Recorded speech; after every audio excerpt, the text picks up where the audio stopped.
आपका एक लाइक और एक कमेंट हमें अगली वीडियो बनाने में थोड़ा मदद करता है, तो प्लीज़ लाइक कर दें एंड कमेंट कर दें। अगर चैनल पर नए हैं तो प्लीज़ चैनल को भी सब्सक्राइब कर दें। तो चलिए इस कहानी को शुरू करते हैं।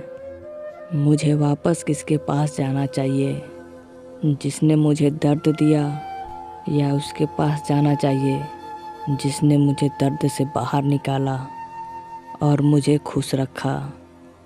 एक ऐसी ही कहानी मैं आप सबको सुनाता हूँ। ये कहानी है लड़की के तरफ से।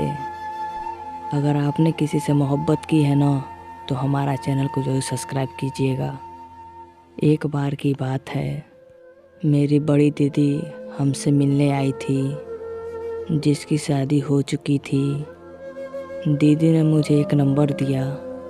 वो लड़का हमारे रिलेशन में था।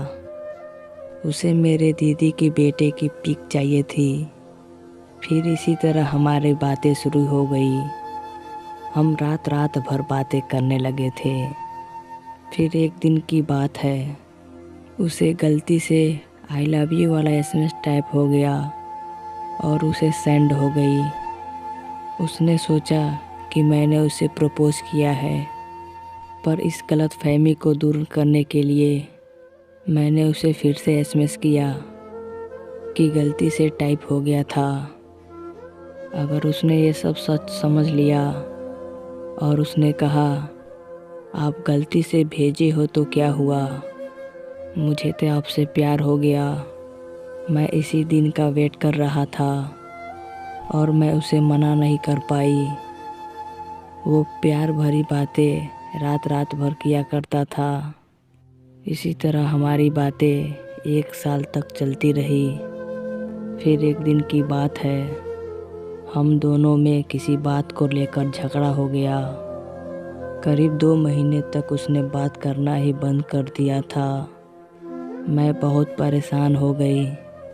रात भर रोती और खुद को दिल से पूछती कि क्या गलती थी मेरी, जो उसने मुझसे बात करना ही बंद कर दिया।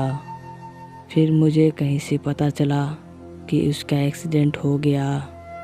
मैंने उसे बहुत कॉल लगाने की कोशिश की, मगर उसका कॉल नहीं लगा।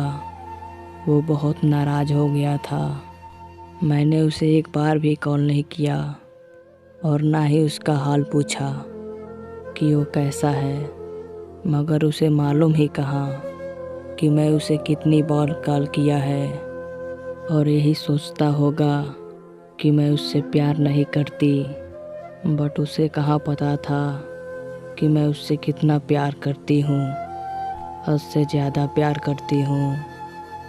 इतना तक कि मैं अपने फ्रेंड के नंबर से भी कॉल किया था, मगर उसने कॉल नहीं रिसीव किया। 1 महीने बाद मुझे कहीं से पता चला कि वो मुझसे टाइम पास कर रहा था। उसी दिन मैं बहुत रोई। मेरी आंखें लाल हो चुकी थी, इतना ज़्यादा मैं रोई थी। फिर मेरे दिल ने कहा कि उसे एक बार कॉल कर लो। मैंने बहुत सोचा। आखिरी में मैंने उसे एक बार कॉल किया। उसने कॉल उठाया।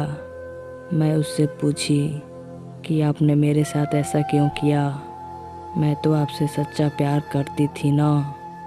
उसने मुझसे कहा कि मैंने ऐसा कुछ नहीं किया।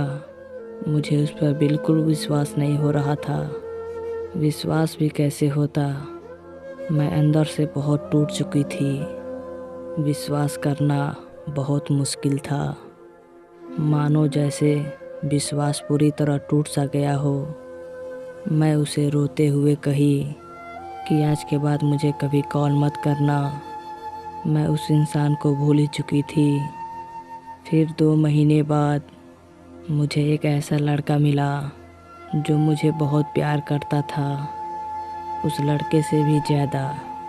मैं उसे 2 साल से जानती थी। उसने मुझसे कहा कि मैं आपको रोज़ देखता हूँ, रोज़ बोलने की कोशिश करता हूँ, पर कह नहीं पाया, मगर आज कहता हूँ आई लव यू। मगर मेरे लिए ये सब वापस प्यार करना बहुत मुश्किल हो गया था। उसने मुझसे कहा कि आपके साथ जो हुआ मैं उसके जैसा आपके साथ टाइम पास नहीं करूँगा। तुम बस मुझे एक मौका दो। मुझे कुछ समझ ना आया, मैं उसे हाँ कह दी। फिर हमारी बातें शुरू हो गई। वो मुझे खुश रखने के लिए ना जाने क्या क्या करता। इसी तरह हमारी मोहब्बत को 6 महीने हो गए। हम दोनों बहुत खुश थे। अचानक एक दिन उस लड़के का कॉल आया। मैंने कहा, हेलो कौन? उसने कहा, मैं तुम्हारा प्यार। मैं तुमसे प्यार करता हूँ और तुम्हारा इंतज़ार कर रहा हूँ। मैं तुमसे शादी करना चाहता हूँ। मैं तुम्हारे बगैर नहीं जी सकता। प्लीज़ मुझे माफ़ कर दो। जो हुआ उसे भूल जाओ। मैंने उसे कहा, अब बहुत देर हो चुकी है। प्लीज़ मुझे भूल जाओ। अब मेरी लाइफ में कोई और आ गया है। उसने कहा, तुम उसे भूल जाओ। मैंने आपसे प्यार किया है। मैंने उसे कहा कि ये बात आपको पहले सोचनी थी।